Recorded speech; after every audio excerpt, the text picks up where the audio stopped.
Hey folks, everything new under the sun. I'm going to take a look at a number of headlines, and I'm not going to do a lot of commentary, I don't think, this time. Just the number of things going on is just incredible.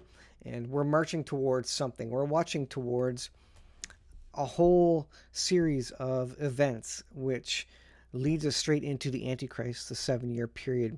The four horsemen of the apocalypse bring along with them war, violence, starvation, economic collapse, and all these things, I think, are encapsulated in some of the headlines that we're going to take a look at.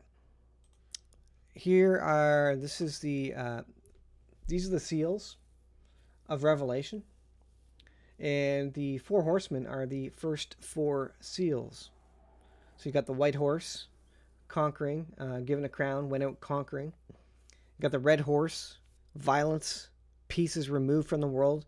Got the black horse, the balance scales, inflation, oil and wine spared, basically economic collapse, famine. And then you have the pale horse, where there's great death, a quarter of the earth killed with sword, famine, death, and beasts. How does all this come about? Well, let's take a look at this. This is a CBC News video on YouTube. This was just put out 1 day ago. Let me scroll down and you can see 17,000 views 1 day ago. What do you do if power goes out in your home? Now, from my point of view, if you look at all the governments who are warning of things, like in the UK, for example, they told all their citizens, no, I think it was the head of the UK, the head of NATO, I forget who it was, the general in NATO, and he said, you need some water, you need a flashlight with batteries, basic things. Well, all the governments of the world seem to be indicating and warming the citizens up that they need to get prepared, they need to get ready. And so here we have, a CBC video to the Canadians watching. What do you do if you lose your power in your house? Are they getting ready for a loss of power? That's what they're doing in Israel, remember. In yesterday's video, I commented that the Israeli government is asking all the embassies, do they have generators on standby ready to go? This is Zero Hedge. The Fed prepares for a banking crisis while telling Americans that the economy is strong. Last Thursday, Bloomberg reported that federal regulators are preparing a proposal to force U.S. banks to utilize the Federal Reserve's discount window in preparation for a future bank crisis. So they know it's coming. We have Evergrande in China basically going bankrupt officially. The last couple of days that has happened. And that is a significant hit on the Chinese economy. At some point, someone's going to say, that's it, I'm out, and try and tap out. And if any nation of the world falls, the whole world's going to fall, because we're all interconnected at this point. Interesting, in terms of World War III and violence and all these things coming upon us, Russia hit with widespread internet outage. So this was pretty significant. There's like a down detector here. This is on Twitter, X.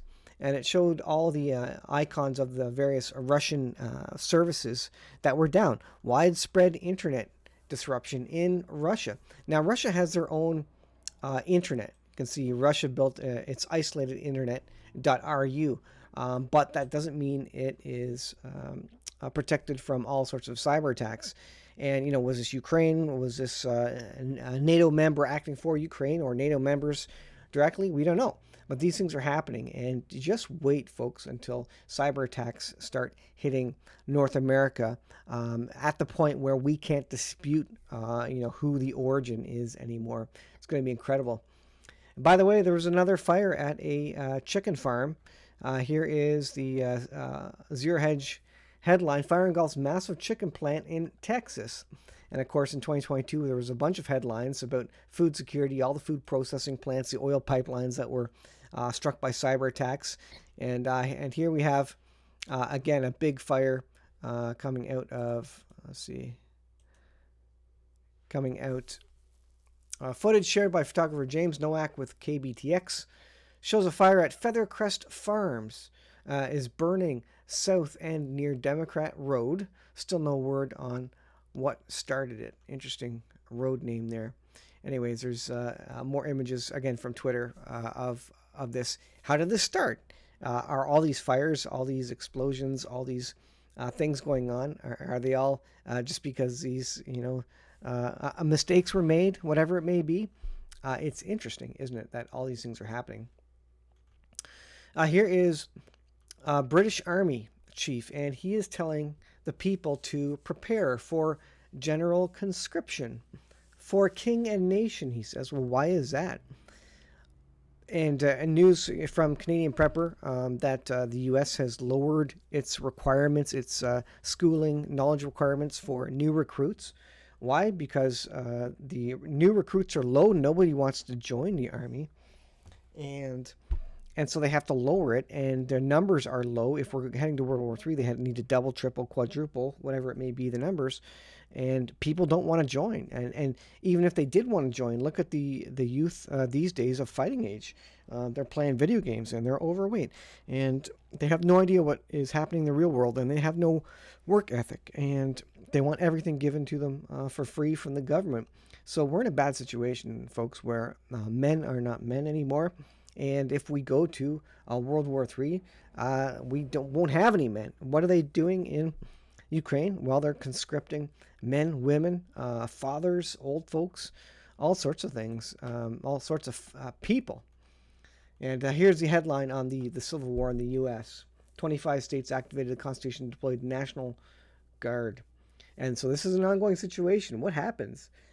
Not one single thing happens. And maybe that's where the students of Bible prophecy have oversimplified the idea of the timeline of the return of the Lord. It's not going to be a single war. It's not going to be a single event.